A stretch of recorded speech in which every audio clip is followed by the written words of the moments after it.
The 1970s gave us a run of films so bleak, so morally murky, and so uninterested in easy answers that Hollywood has arguably never made anything quite like them since. Beneath the household names of that decade sits a second layer of masterpieces that never got their due, films about paranoid wiretappers, weary criminals, and drifters chasing nothing in particular down empty highways. Today, we count down 20 underrated films of the 1970s that deserve a place in your queue, ranked from great to absolutely essential.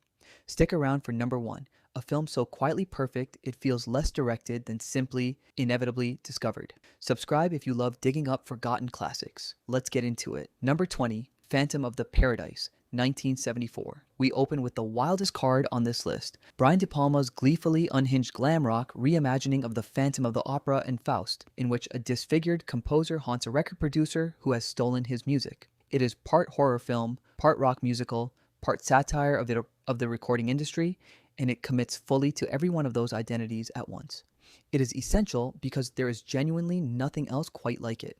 A film that predicted the theatrical excess of glam and shock rock years before acts like Kiss made it mainstream. Composer and star Paul Williams wrote the film's songs and plays the villainous producer Swan, giving the film a genuinely unsettling musical heart. Despite bombing on release, it developed such a devoted cult following, particularly in the city of Winnipeg, that it still draws costumed midnight audiences decades later. A strange and wonderful afterlife for a film almost nobody saw the first time around. The Winnipeg devotion in particular has become legendary in cult film circles, with fans in that single Canadian city embracing the film so thoroughly that Guillermo del Toro and Paul Williams himself have both traveled there for reunions and screenings. Decades after its release, an entire local subculture built around a film that flopped almost everywhere else on the planet. Number 19, The Landlord, 1970. Hal Ashby's directorial debut is a sharp, uncomfortable comedy about a wealthy young white man who buys a rundown Brooklyn apartment building intending to evict his tenants, only to find himself entangled in their lives and in the racial and class tensions of the era. It set the template for the empathetic, off-kilter social comedies Ashby would spend the decade perfecting. It is essential as a true origin point of a director who would go on to make Harold and Maude and Being There, and it remains startlingly honest about race and privilege for a studio comedy of its era. The film features an early, electric performance from Lee Grant, who earned an Academy Award nomination for her role. Ashby had spent years as an editor before this, and his roots in that craft show in the film's loose, jazzy rhythm, a style that quietly reshaped how comedy could be cut and paced. Number 18, Hard Times, 1975. Charles Bronson plays a drifting bare-knuckle fighter surviving on his fists during the Great Depression in this lean, unglamorous boxing picture, directed by Walter Hill in his featured directorial debut. Set against the backdrop of desperate, hungry New Orleans, it strips the fight film down to its most primal essentials, survival and money. It is essential as an early showcase for Hill's spare, muscular style, the same instinct for tough, economical storytelling that would later define The Warriors and 48 Hours. Bronson, then in his 50s, reportedly performed much of his own fighting choreography, lending the brawls a weight and realism that stunt doubles rarely achieve. James Coburn nearly steals the film as Bronson's fast-talking manager, and the film's refusal to explain its hero's past, giving audiences only fragments of who this man is, gives it a mythic, stripped-down power that punchier boxing films often lack. Number 17, The American Friend, 1977. German director Wim Wenders takes Patricia Highsmith's morally slippery anti-hero Tom Ripley and drops him into a hazy, doom-laden tale of forgery, murder, and manipulation, with Dennis Hopper delivering a genuinely strange, unsettling performance as Ripley, opposite Bruno Ganz's dying framemaker drawn into his schemes. It is essential as one of the finest fusions of European art cinema and American genre filmmaking ever attempted. A film that treats noir less as plot than as mood, dread, and light. Wenders cast two legendary American directors, Samuel Fuller and Nicholas Ray, in supporting roles, a knowing tribute from a European filmmaker steeped in the genre they helped invent. Ray was gravely ill with the cancer that would soon kill him during filming, and Wenders later made a documentary about their friendship, giving this small supporting turn a quiet, real weight beyond the story itself. Number 16, The Outfit, 1973. Robert Duvall plays a professional thief seeking methodical, brutal revenge against the crime syndicate that killed his brother in an adaptation of a novel by Donald Westlake, writing under the pseudonym Richard Stark, part of the same hard-boiled Parker series that later inspired films like Point Blank and Payback. It is essential for its cold, procedural efficiency, a heist and revenge film that treats violence as a logistics problem rather than spectacle. Duvall, coming off The Godfather, brings a controlled, simmering menace to a role built almost entirely on restraint rather than dialogue.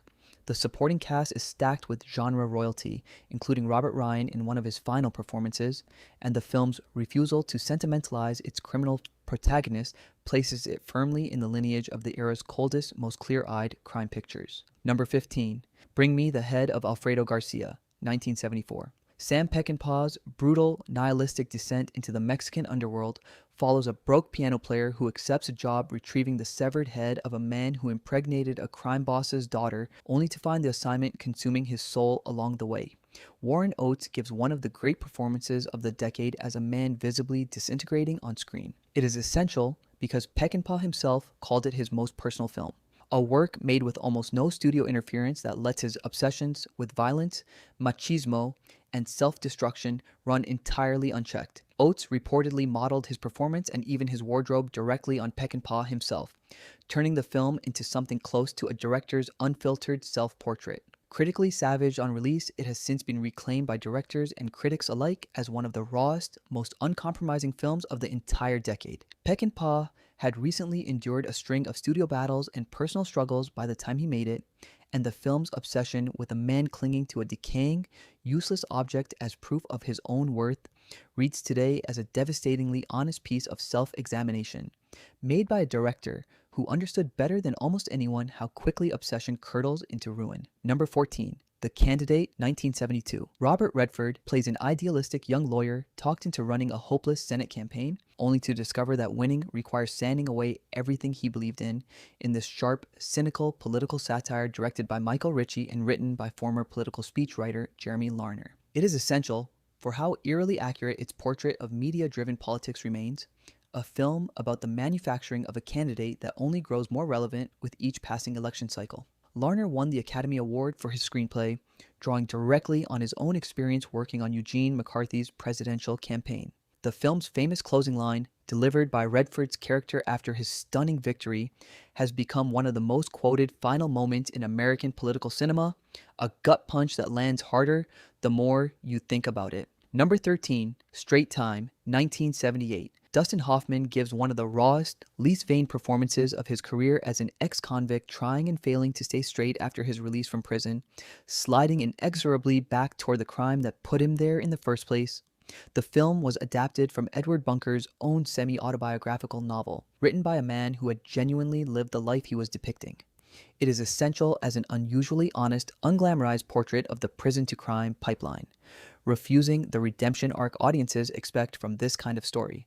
Hoffman originally intended to direct the film himself, but stepped back after struggling with the dual role, handing the reins to Ulu Grossbard while remaining deeply involved. Bunker himself appears in a small supporting role, and his lived experience gives every procedural detail of parole, theft, and desperation and authenticity that fiction alone could never manufacture. Number 12. California Split, 1974. Robert Altman's loose, overlapping, endlessly digressive study of two gamblers, one a casual dabbler and one a genuine addict, chasing the rush of the next bet through poker rooms, racetracks, and casinos, is less concerned with plot than with the texture of a very specific American subculture. It is essential as a defining showcase for Altman's overlapping dialogue technique. Reportedly, the first studio film to use an 8-track sound recording system, allowing multiple conversations to blur together with an almost documentary naturalism. Elliot Gould and George Segal give loose, lived-in performances that feel more observed than written. Screenwriter Joseph Walsh drew directly on his own struggles with gambling addiction, and that first-hand knowledge gives the film's highs and lows a genuine, uncomfortable authenticity beneath its shaggy, easygoing surface. The film's ending, an anticlimactic, deflated victory that leaves its winner more hollow than triumphant, captures the true psychology of compulsive gambling far more honestly than the genre's usual jackpot fantasies, a quiet gut punch dressed up as a shrug. Number 11, The Last Detail, 1973. Jack Nicholson delivers a foul-mouthed, ferociously alive performance as a Navy lifer assigned to escort a young sailor to prison for a minor theft, only to decide, against orders, to show the kid one final taste of freedom along the way. Directed by Hal Ashby, it is a road movie disguised as a military drama and one of the darkest comedies of the entire decade. It is essential for how thoroughly it dismantles the myth of military honor, finding real tenderness in men trapped inside a system designed to crush it. Nicholson won the award for Best Actor at the Cannes Film Festival for the role, and the film's relentless, naturalistic profanity was genuinely controversial at the time, with the studio reportedly pressuring the filmmakers to tone it down. They refused, and the result remains one of the most bruisingly honest depictions of institutional cruelty and fragile male friendship ever put on screen. We are halfway through this countdown, and the 10 most essential films of the decade are still ahead. If you are enjoying this journey through overlooked 70s cinema, take a second to hit the like button and subscribe, and drop a comment with the film from this list you are most excited to finally watch. Alright, into the top 10. Number 10, The Day of the Jackal, 1973. Fred Zinnemann's meticulous thriller follows a professional assassin known only as the Jackal, as he methodically plans and executes an attempt on the life of French President Charles de Gaulle, while investigators race to identify and stop him before it is too late. Edward Fox plays the assassin with a chilling, businesslike calm that never once tips into conventional villainy.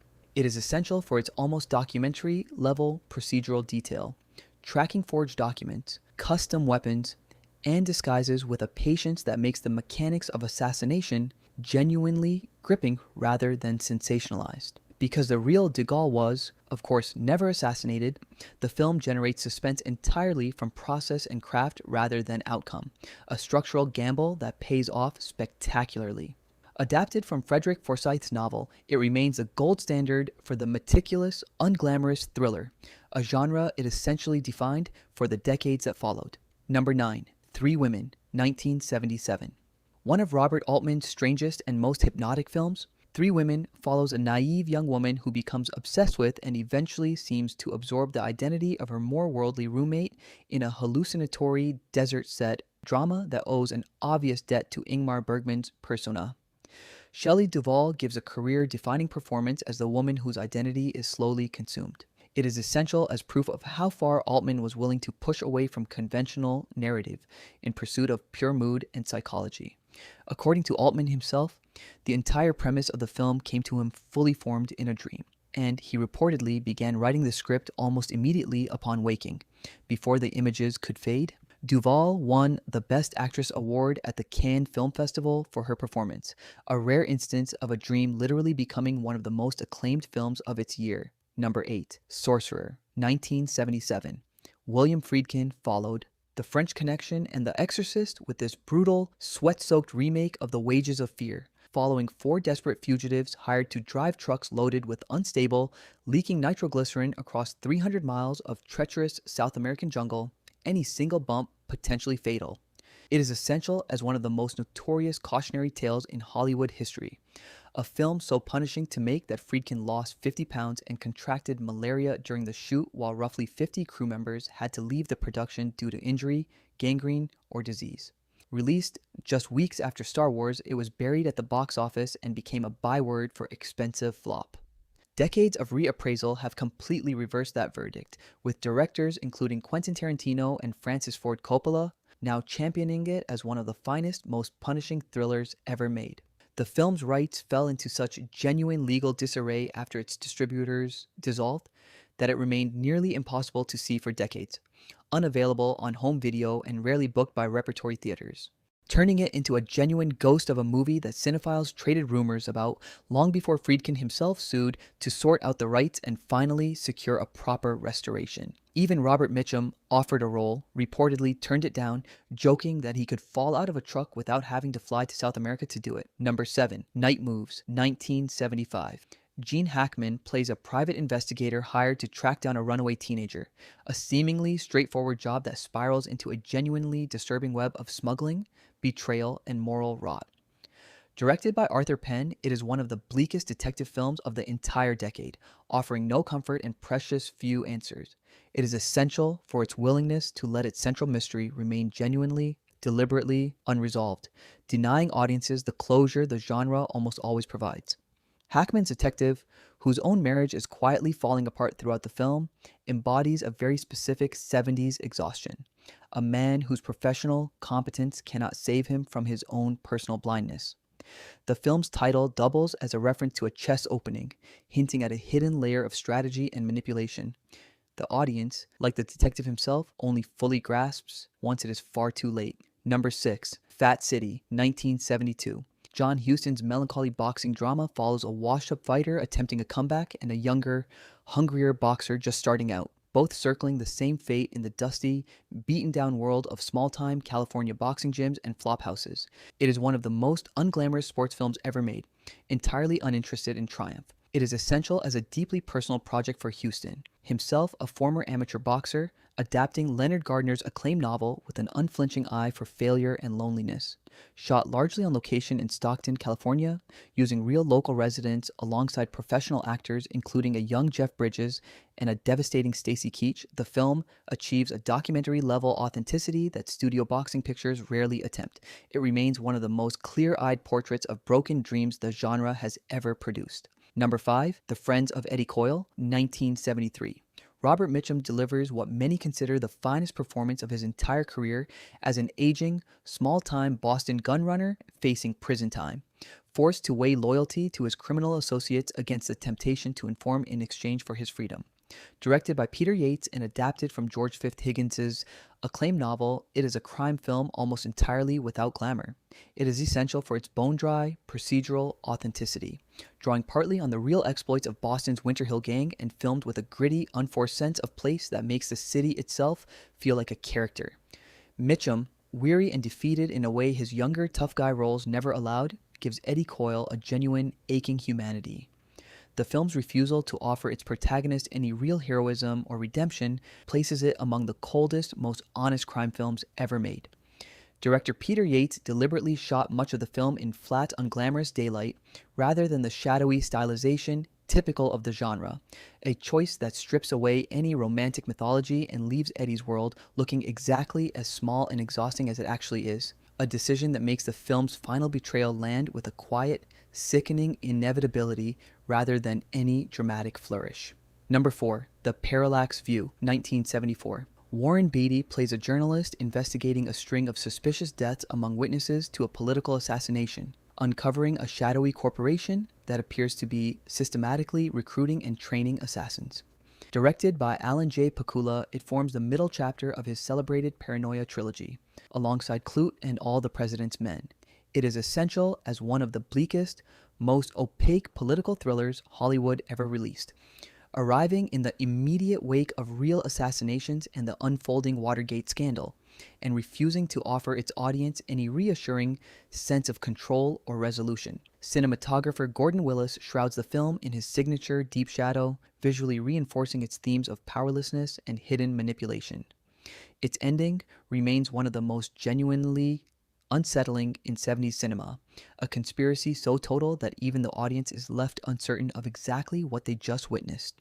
The screenplay passed through numerous hands during a writer's strike, with Beatty himself and character actor Hume Cronin reportedly contributing uncredited rereads under pressure, and that patchwork development somehow only deepens the film's sense of confusion and dread rather than undermining it, as though the very production mirrored the disorientation its story was trying to convey. Number 3, Two-Lane Blacktop, 1971. Two nearly silent drifters race their souped-up 1955 Chevy across America against a wandering stranger in a Pontiac GTO, in Monty Hellman's hypnotic existential road movie that treats plot as almost entirely beside the point. Musicians James Taylor and Dennis Wilson star as the drivers, credited only as driver and mechanic, never given names of their own. It is essential as one of the purest, strangest distillations of American drift and alienation ever filmed. A movie about motion for its own sake rather than any destination. Esquire magazine so believed in the film before release that it published the entire screenplay and declared it their movie of the year on the cover, a prediction the studio's own indifference then badly undercut. Buried by Universal after a brief release, it slowly built a devoted cult reputation, now widely regarded as one of the essential road movies of the entire decade. Rights disputes over its soundtrack use of a Doors song kept it out of print for years after that initial burial, only deepening its mythic, almost forbidden reputation among cinephiles who could only trade stories about a film they had heard was brilliant, but could not actually track down and watch for themselves. A scarcity that only fed the legend further. Number 2, The Long Goodbye, 1973. Robert Altman drags Raymond Chandler's classic detective Philip Marlowe out of the 1950s and drops him, disoriented and mumbling, into the sun-bleached, morally loose Los Angeles of the 1970s, where his old-fashioned code of honor makes him look less like a hero than a man hopelessly out of time. Elliot Gould plays Marlowe as a shambling, chain-smoking anachronism, nicknamed on set by the crew as Rip Van Marlowe. It is essential as one of the most radical genre deconstructions of the decade, scripted by the legendary Lee Brackett, who had also written The Big Sleep decades earlier and would go on to write an early draft of The Empire Strikes Back. Chandler purists were furious at the time, and Altman was reportedly turned down by both Howard Hawks and Peter Bogdanovich before taking the job himself, bending the entire genre until it barely recognized its own reflection. Brackett's involvement gives the film a fascinating thread running through this entire list. The same screenwriter who had helped define the classic detective picture decades earlier, now dismantling it from the inside, proof that the writers who built a genre are often the ones best equipped to see exactly where it needs to be broken. Number 1, The Conversation, 1974. Gene Hackman gives one of the finest performances of his career as Harry Call, a paranoid, devoutly religious surveillance expert who becomes consumed with guilt after suspecting the couple he has been hired to record is about to be murdered. Written and directed by Francis Ford Coppola in the gap between the first two Godfather films, it is a small, intimate masterpiece dwarfed in reputation only by its own director's other work. It earns the top spot because nothing else on this list has aged with such uncanny, prophetic precision. Coppola began developing the story years before Watergate, inspired by a conversation with director Irvin Kershner about surveillance technology. Yet the finished film arrived in theaters as the Watergate scandal reached its peak, making it feel less like fiction than prophecy. When Coppola was suddenly pulled away to begin filming The Godfather Part 2 with 78 scenes still unshot, editor Walter Murch was left to assemble much of the story's ending largely on his own, a young editor essentially co-authoring one of the greatest American films ever made almost by accident. It remains the single most essential, unjustly overshadowed film of its entire decade. It went on to win the Palme d'Or at Cannes and was nominated for Best Picture, losing that year only to Coppola's own The Godfather Part 2, an almost unthinkable feat, one filmmaker competing against himself for the industry's highest honor in the same 12 months.